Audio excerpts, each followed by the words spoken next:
Bienvenue dans cette nouvelle vidéo où on parle de la ville la plus cultivée, Aliat.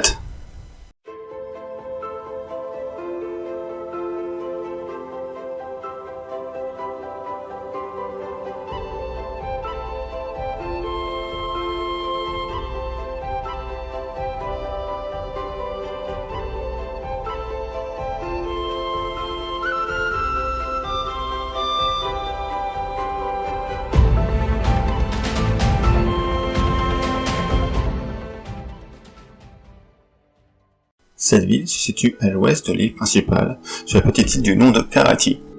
La cité se situe au milieu d'un lac. Elle ressemble à un immense château où les habitants vivent dans des appartements distincts. Au cœur de celui-ci se trouve une grande cour où se rassemblent marchands et visiteurs. À Aliat, on compte 8600 habitants, dont les spécialités sont les métiers d'art et la culture de l'esprit. Le lac aux abords de la cité la fournit en poissons. La ville possède aussi le plus grand armada de bateaux de pêche et les plus solides navires de guerre. Leur flotte est des plus redoutées. Elle surpasse de loin tous les autres peuples sur l'océan. Mais sur terre, leurs troupes sont moins efficaces.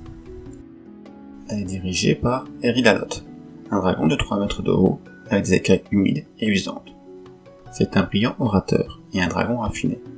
Il est belmophobe, peur de regard des autres. C'est pour cela qu'il prend soin de lui et de son image, et qu'il change souvent d'avis pour ne pas décevoir son interlocuteur.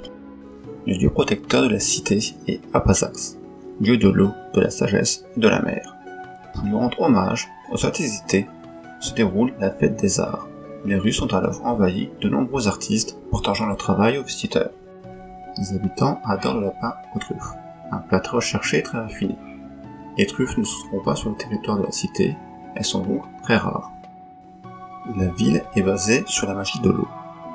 Pour les plus expérimentés des magiciens, cette maîtrise permet même de manipuler l'eau dans un corps d'un individu, ce qui en fait une arme puissante. Heureusement, ces maîtres magiciens sont extrêmement rares. Cette pratique étant dure à apprendre et condamnée par la cité.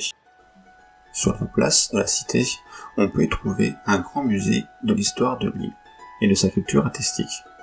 La cité dispose aussi de la meilleure école d'art. On y forme architectes, peintres, troubadours, jongleurs, musiciens, écrivains.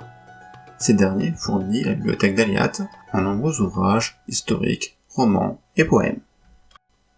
Merci d'avoir regardé cette vidéo. N'hésitez pas à la partager, à liker et à commenter. À très bientôt.